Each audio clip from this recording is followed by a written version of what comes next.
Welcome back to Inherited Dawn, a One Piece podcast. We are breaking down the official release of Chapter 1128.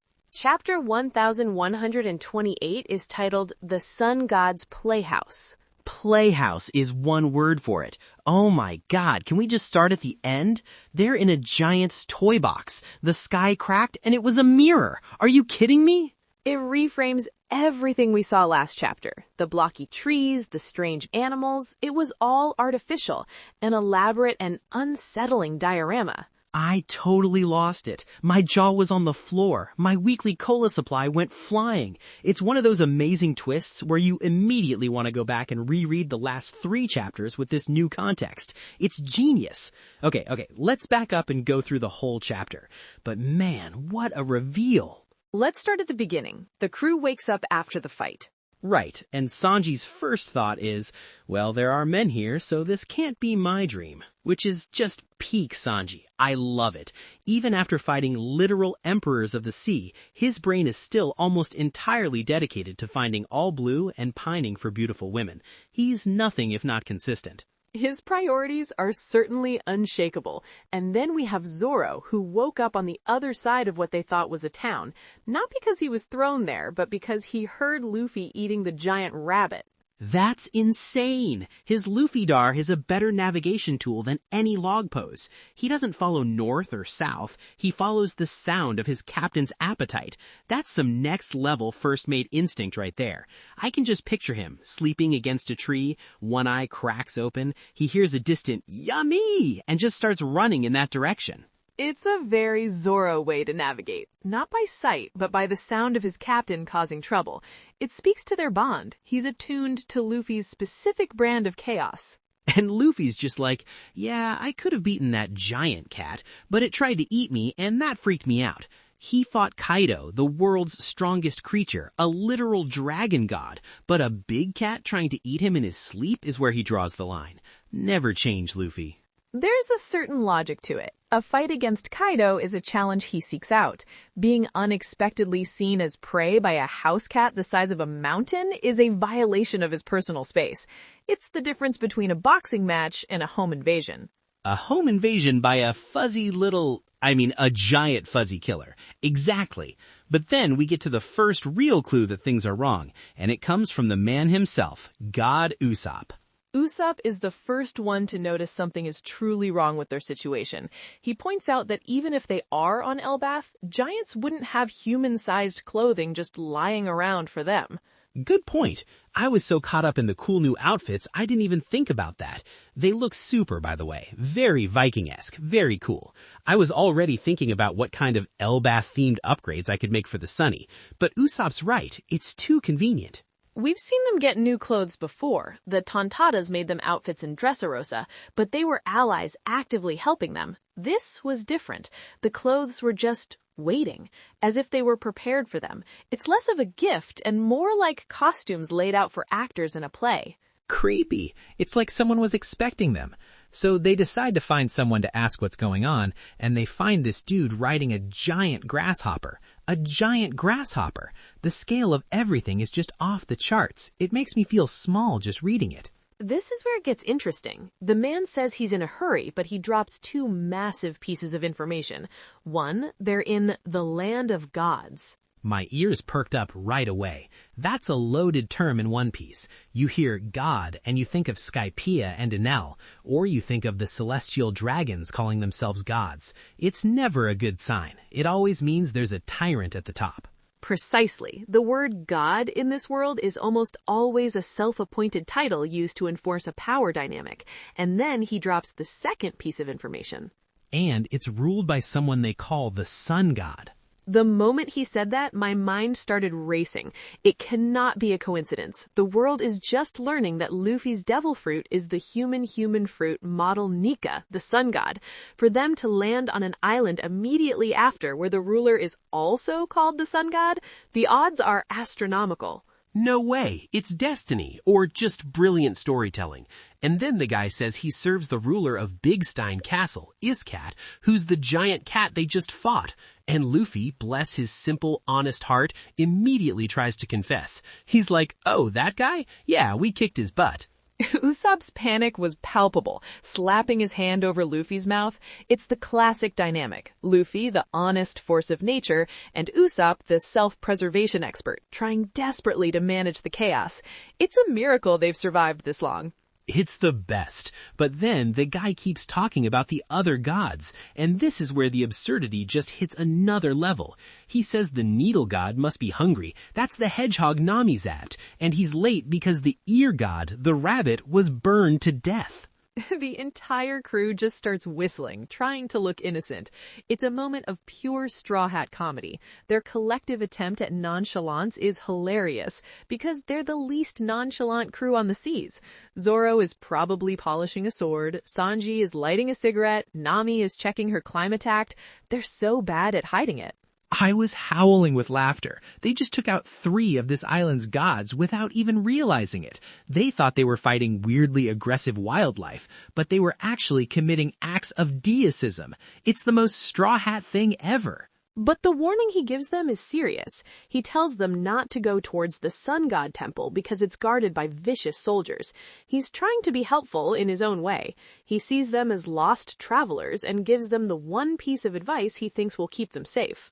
So what does Luffy do? He immediately runs in that direction.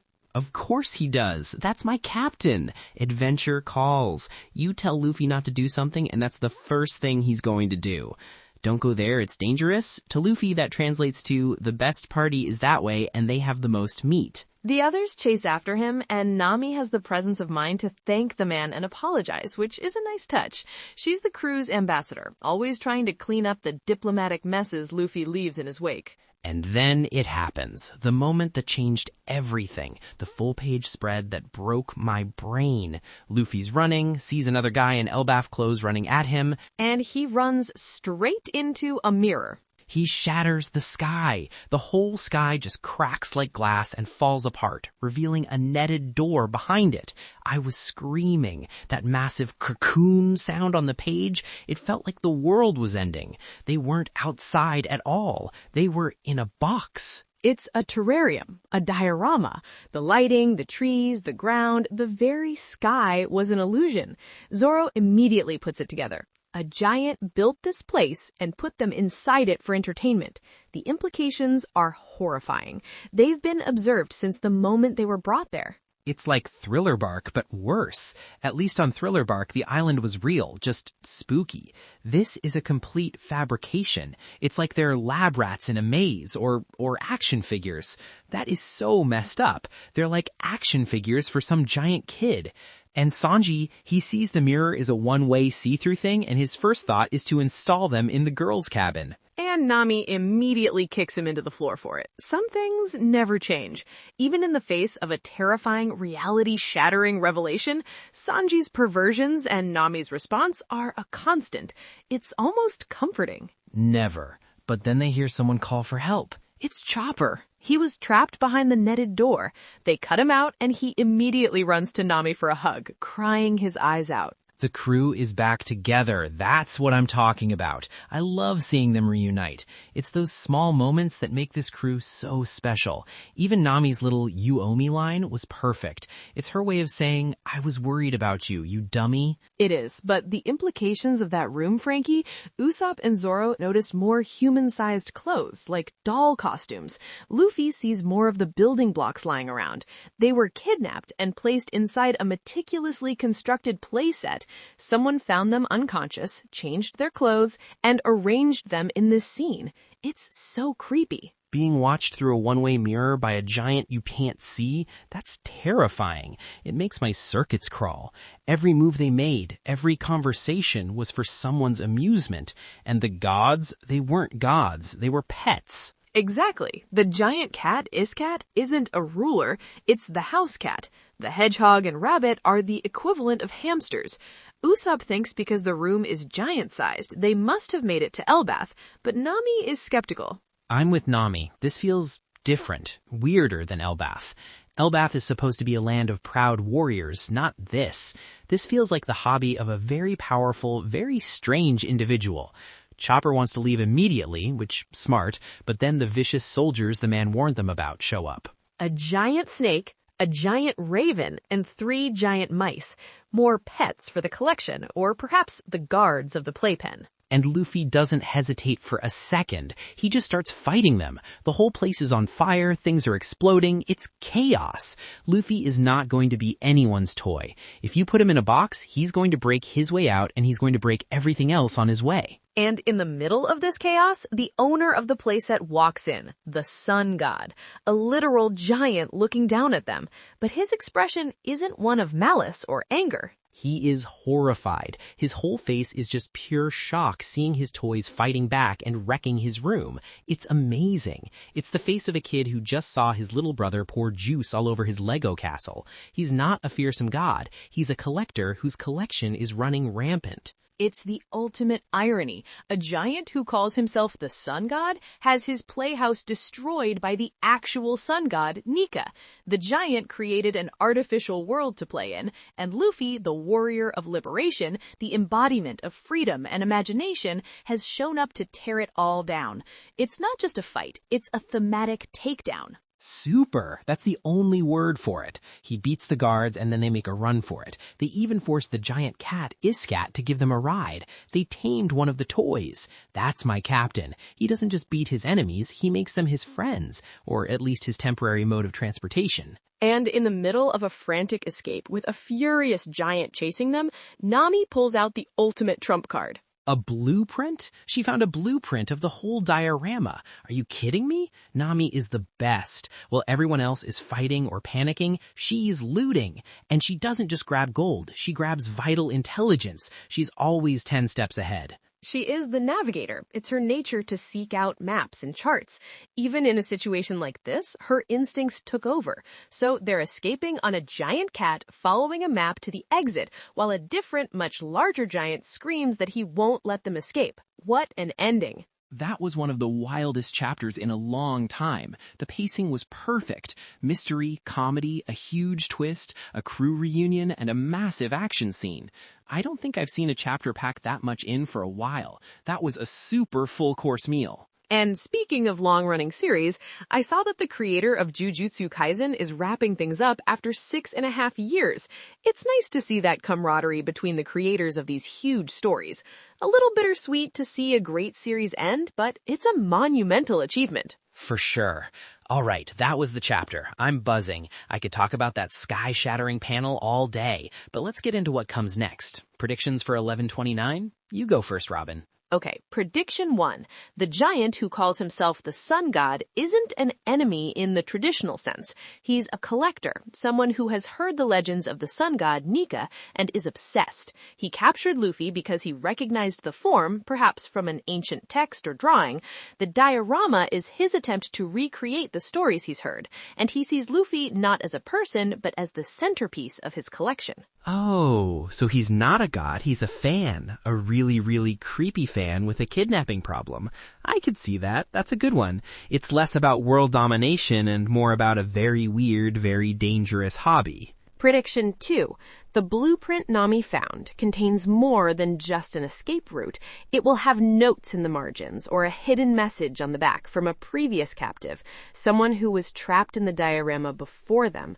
That's how they'll learn the giant's true identity or a critical weakness in his setup. I like that. Like a message in a bottle, but it's a blueprint. A warning from a past toy. Okay, my turn. My first prediction is that this giant is actually a kid. A giant kid who's lonely and was just playing. His parents are away and he found the Straw Hats passed out and thought they were the coolest new toys he'd ever seen. They're going to escape the room and Luffy is going to end up befriending him. The whole conflict will be resolved because Luffy thinks his toys are cool and teaches him how to play properly. A very Luffy-esque solution to the problem, befriending the lonely child god. It has precedent. Exactly. Prediction 2, they escape the room, but they aren't on an island. They're on a ship, a massive continent-sized ship belonging to this giant, and that room was just his bedroom.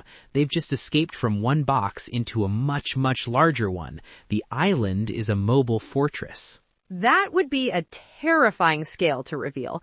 My final prediction connects to that. This is not Elbath. The Elbath clothes were a red herring, part of the theme of the diorama, like a Viking warrior playset.